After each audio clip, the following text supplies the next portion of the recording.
everyone, this is J Hutchinson bringing you my rig rundown. I get asked a lot when I'm on tour about the different equipment that I use, so guitars, amps, pedals, that sort of thing, even the strings that I use and the plectrums. So I thought I'd do a video explaining my rig, showing you what I use in the studio, showing you what I use when I'm on tour, and then doing some demos and that sort of thing. Leave your comments below and let's get cracking. So to kick things off, I thought I'd show you these two guitars. So on the right hand side I've got the Viking V from Wylde Audio, which is my main touring guitar, and then for studio work I've got the Gibson Les Paul Standard, which is on the left hand side. And yeah, I purchased the Viking V about 6 months ago, and that was mainly to do with trying to find a guitar that would replace the Les Paul Standard as my touring guitar, because the Les Paul was bought by my dad for my 18th birthday, so I've had it a long time and want to look after it, don't want to get it nicked. So that was the main idea behind getting that guitar. It's a bit of a beast, so to kick things off, let's have a look at the Viking V by Wylde Audio.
So next up we'll take a look at my Gibson Les Paul Standard. As I mentioned, this was bought by my dad for my 18th birthday, so a long time ago now.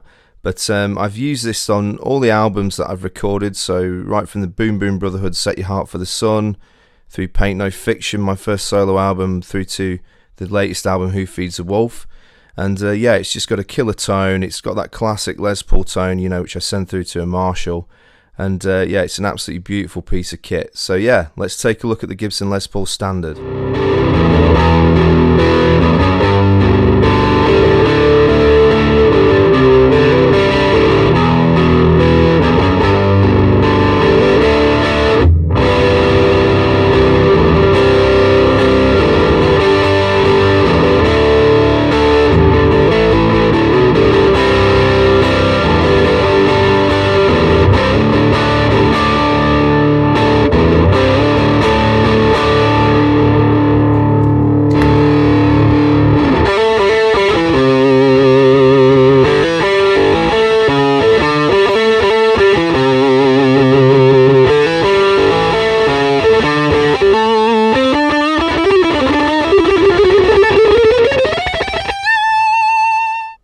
Next up we got the Tanglewood TW12NSE Acoustic, which is a guitar I've had for about 15 years, and I write a lot of my music on it.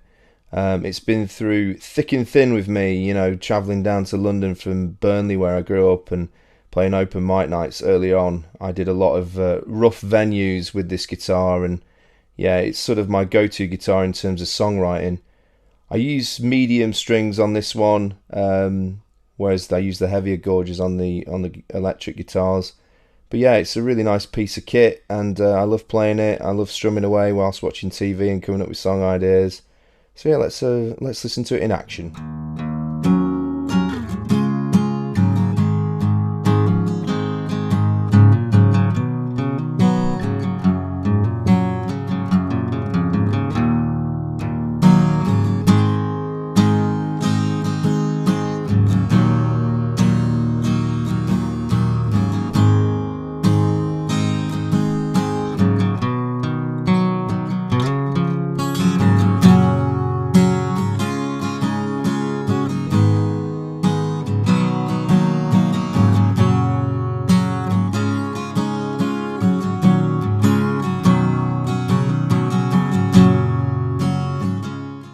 So completing the guitar rig, we've got on the right an SG twin neck. This is an Epiphone version, obviously modelled on the Gibson that Jimmy Page used in the 70s.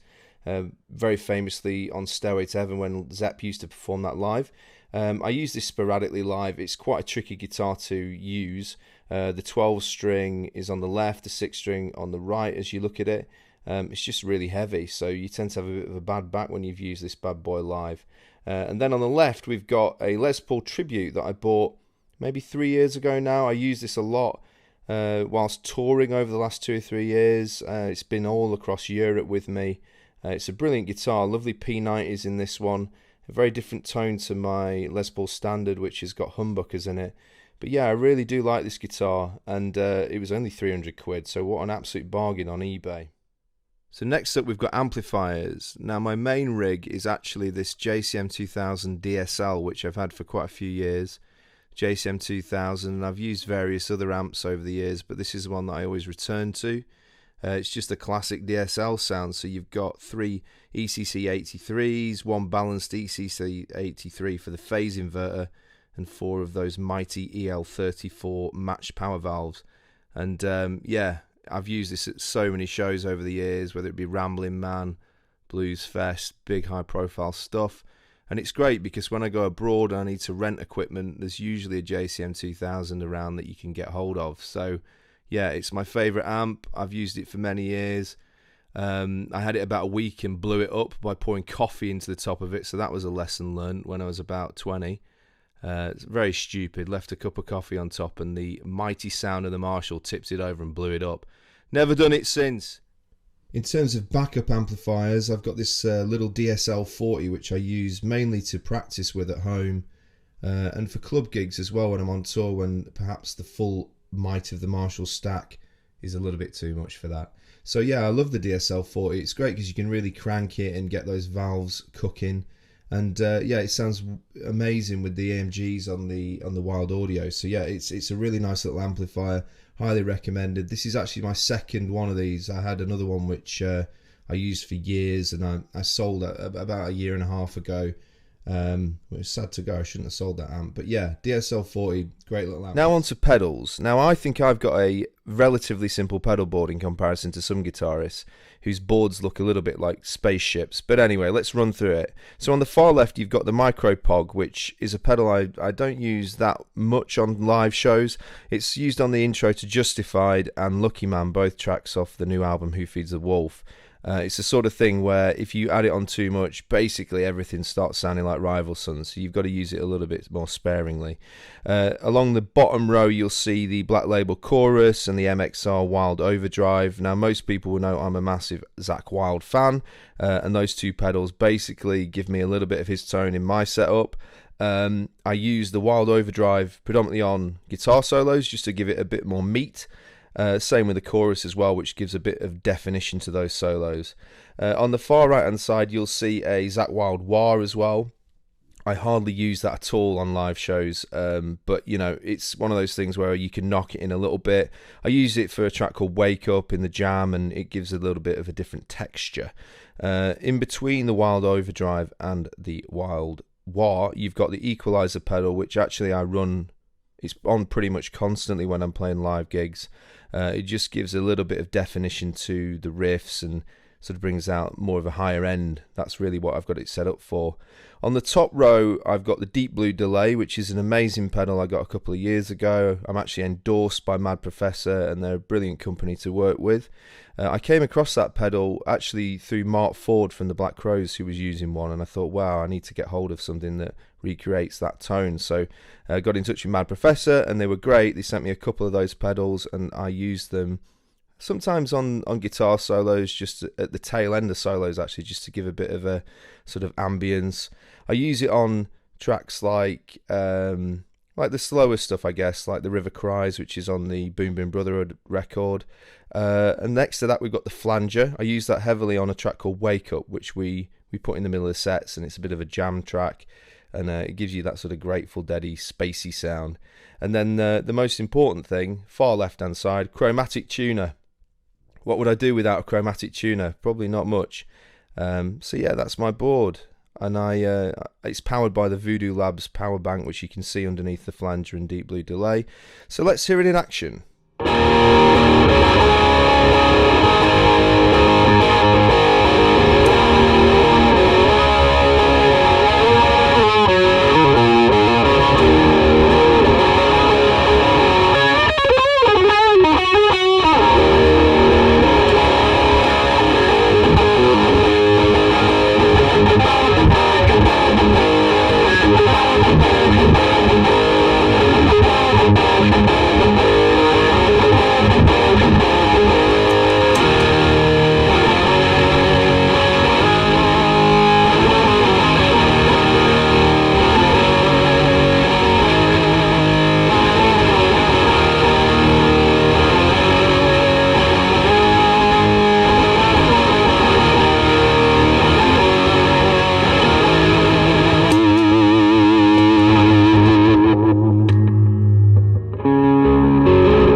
That's my rig. I know there's lots of guitarists out there who probably have about 100 guitars, but I've always been of the opinion that, you know, find 2 or 3 that you really dig and then use them. I'm not really one for keeping guitars in cases. I think they're objects that should be there to be played. So, you know, the primary guitar at the moment is the Viking V by Wylde Audio.